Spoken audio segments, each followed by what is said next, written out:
Fertility weak ಅಂತ ಮಾಡ್ತಾ ಇದ್ವಿ ಥ್ರೋಟ್ ಗ್ಲೋಬಲಿ. ಅದು ಆ್ಯಕ್ಚುಲಿ ಫರ್ಟಿಲಿಟಿ ಅನ್ನೋದು ಮದುವೆ ಆಗಿ 1 ವರ್ಷ ಸತತವಾಗಿ ಪ್ರಯತ್ನ ಮಾಡಿ ಯಾವುದೇ ಕಾಂಡಮ್ಸು ಪಿಲ್ಸ್ ಯೂಸ್ದೇನೆ ನಿಮಗೆ ಮಗು ಬೇಕು ಅಂತ ಪ್ರಯತ್ನ ಪಡ್ತಾರಲ್ಲ, ಅದು ಆದ ಬಳಿಕೂ ಆಗದಿದ್ದರೆ ಅವ್ರಿಗೆ ಫರ್ಟಿಲಿಟಿಯಲ್ಲಿ ಇನ್ಕ್ಲೂಡ್ ಮಾಡ್ತೀವಿ.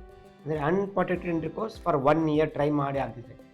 ಸೊ ಎಲ್ಲರೂ ಈ ಥರ ಇದ್ದವ್ರಿಗೆ ನೀವು ಡಾಕ್ಟ್ರನ್ನ ಕಾಣಿ. ಯಾಕೆಂದರೆ ಫರ್ಟಿಲಿಟಿ ಇಂಡೆಕ್ಸು ಟೋಟಲಿ ಗ್ಲೋಬಲಿ ತುಂಬ ಕಡಿಮೆ ಆಗ್ತಾಯಿದೆ.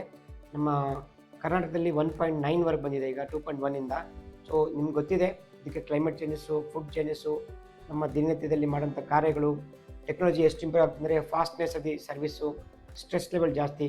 ಇದರಿಂದ globally increasing the infertility treatments ಜಾಸ್ತಿ ಆಗ್ತಾನೆ ಹೋಗ್ತದೆ. ಅಂದರೆ ಇನ್ಫರ್ಟಿಲಿಟಿ ಮಕ್ಕಳು ಆಗದಿರೋ ತುಂಬ ಜನಸಂಖ್ಯೆ ಜಾಸ್ತಿ ಆಗ್ತಾಯಿದೆ. ಮೊದಲು 15% ಇತ್ತು, ಈಗ 19 21% ಆಗಿದೆ.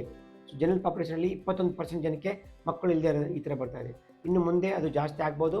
ಇದಕ್ಕೆ ಗ್ಲೋಬಲಿ ಏನು ಮಾಡ್ತಿದ್ದಾರೆ, ಫರ್ಟಿಲಿಟಿ ವೀಕ್ ಅಂತ, ಅಂದರೆ ಎಲ್ಲರಿಗೂ ಒಂದು ಫರ್ಟಿಲಿಟಿ ಬಗ್ಗೆ ಅವೇರ್ನೆಸ್ ಕೊಡೋಕ್ಕೆ ಇದು ಹೆಲ್ಪ್ ಆಗುತ್ತೆ. ಸೊ ದಯವಿಟ್ಟು ನೀವು ನಿಮ್ಮ ಫ್ಯಾಮಿಲಿಯಲ್ಲಿ ಯಾರಾದರೂ ಮಕ್ಕಳು ಆಗದೇ ಇರೋರಿಗೆ ಡಾಕ್ಟರ್ ಕರ್ಕೊಂಡು ಹೋಗ್ಬಿಟ್ಟು ತೋರಿಸಿ ಏನಂತ ಮಾತಾಡ್ಕೊಳ್ಳಿ.